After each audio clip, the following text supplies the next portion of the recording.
안녕하세요. 감동사연 채널 왈칵입니다.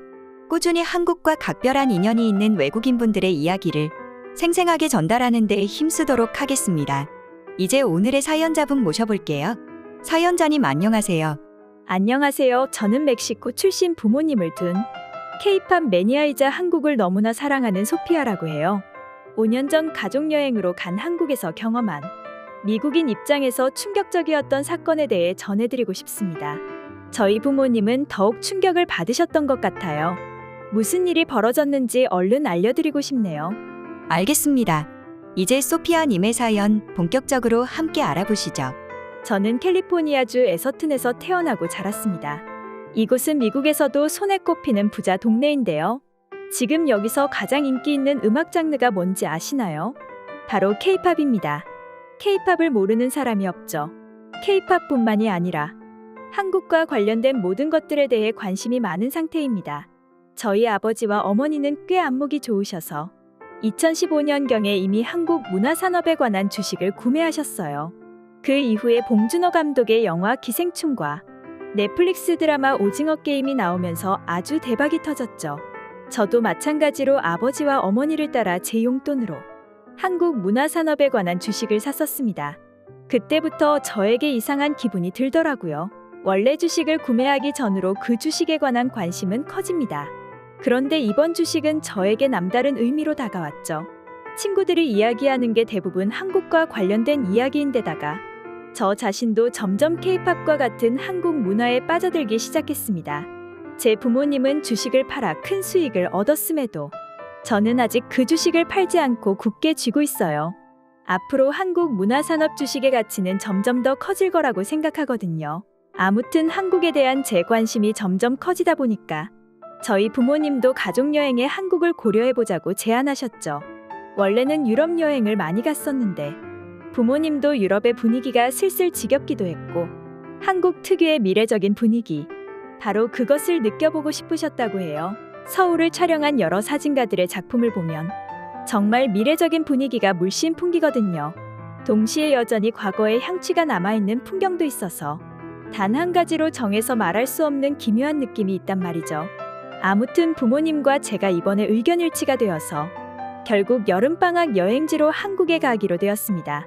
저희는 인천공항에 도착하자 거기서부터 저희 가족은 깜짝 놀랐어요. 정말 미친 듯이 크고 예술적으로도 정말 아름다운 공항이었죠. 일단 면세점의 크기도 정말 압도적이었어요. 인천에서 서울역까지 KTX로 1시간도 걸리지 않는다는 것도 좋았습니다. 호텔에 가는 시간이 많이 단축되니까 호텔 도착 전부터 마음이 편하더라고요. 저희는 호텔에 짐을 풀고 인터넷으로 빠르게 맛집을 검색했습니다. 부모님은 스테이크를 먹자고 했지만 저는 바로 반대표를 던졌죠. 한국에 왔으면 무조건 삼겹살집이나 돼지갈비집에 가고 싶었어요. 그래서 저희 가족은 서울 강남의 한 갈비집에 갔습니다. 그 갈비집은 아주 장사가 잘 되고 있더라고요. 의자에 앉아서 먹는 곳은 모두 자리가 찼고 바닥에 앉아서 먹는 자리만 남아있더라고요.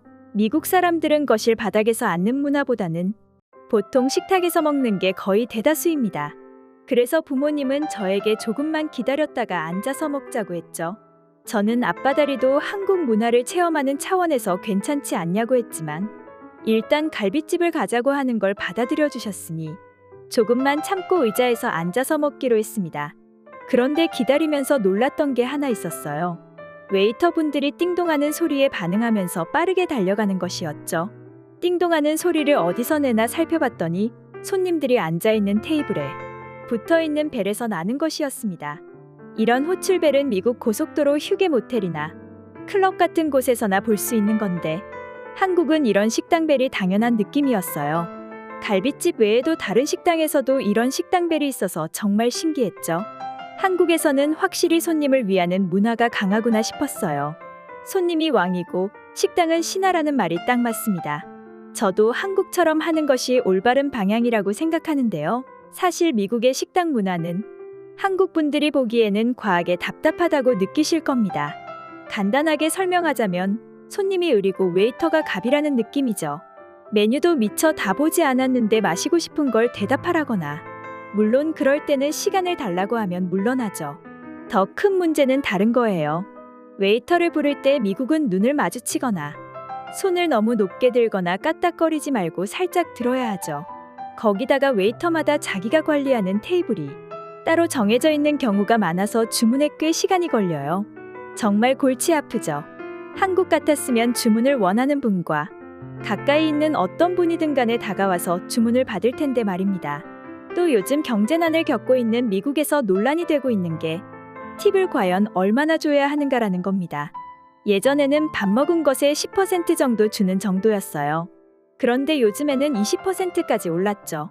거기다 물가까지 올랐는데 식당들은 그걸 감안하지도 않고 팁에 대한 부담을 엉뚱한 사람들한테 돌리고 있습니다. 한국도 오르는 물가 때문에 힘드시겠지만은 팁을 항상 생각해야 하는 미국인보다는 괜찮으실 거예요. 솔직히 이건 문화 차이라는 사람들도 있지만 미국 사람들조차도 이런 문화 때문에 고통스러운 상황이죠. 팁을 안 주면 뛰쳐나와 자기한테 무슨 불만이 있었냐는 등 선을 넘는 사람들도 많아져서 팁 문화에 관대하던 저희 부모님도 이런 팁 문화는 문제가 있는 것 같다는 생각을 하고 계세요. 한국에서 갈비를 먹으면서 저희들은 미국도 한국처럼 한다면 모두가 고통스럽지 않을 거라는 이야기를 했죠. 저희 결론은 간단하게 이겁니다. 사장은 제대로 홀서빙 직원에게 제대로 된 봉급을 주고 홀서빙도 자기가 받는 봉급 외에 다른 요금을 손님에게 받지 않으면 된다고 봐요. 다만 한국의 홀서빙 직원분들은 너무 친절하고 센스가 넘쳐서 팁을 주고 싶을 정도였죠. 저희 테이블을 수시로 쳐다보면서 불을 조절하라고 알려주시길래 저희가 갈비를 처음 구워보는 외국인이어서 신경 써주나 했습니다. 하지만 그게 아니었어요. 불 조절 같은 먹는 팁은 어느 테이블에나 해주는 이야기였죠. 만약에 그 정도로 미국에서 해줬다면 누가 팁을 주지 않을까요? 그렇게 하지 않고도 팁을 요구하니 문제가 되는 것입니다. 어찌되었든 저희는 처음 간 갈비집에서 맛있는 갈비를 먹었을 뿐만 아니라 한국 특유의 세심한 서비스까지 느낄 수 있었죠. 다른 식당을 간다 하더라도 그 식당만이 가지고 있는 특별한 서비스를 느낄 수가 있었어요. 예를 들어서 와플 가게인데 큰 와플 그대로 먹으면 안에 들어있는 크림 때문에 손에 묻잖아요. 그래서 미리 잘라서 주신다던가 굳이 미리 말을 해야 잘라준다는 그런 매정한 일이 없었죠. 아예 키오스크가 굉장히 많이 설치되어 있어서 골치 아프게 뭘 빼달라, 뭘 넣어달라 등 말을 할 필요 자체를 없앤 식당도 있었습니다. 저번에 일본 여행 갔을 때는 간단한 포스기조차 없어서 계산기와 손수 작성하는 장부로 계산하는 곳도 많았거든요. 그런 데랑 비교해보면 한국은 몇십 년이나 앞선 미래도시라는 말이 정말 맞는 것 같습니다. 저는 이제 곧 대학에 입학하는데 교환학생 프로그램이 있다면 반드시 한국으로 가볼 생각이에요. 단순히 여행객으로서만이 아니라 한국 사회에 속해 살아가는 사람으로서 살아보고 싶은 생각이 있습니다.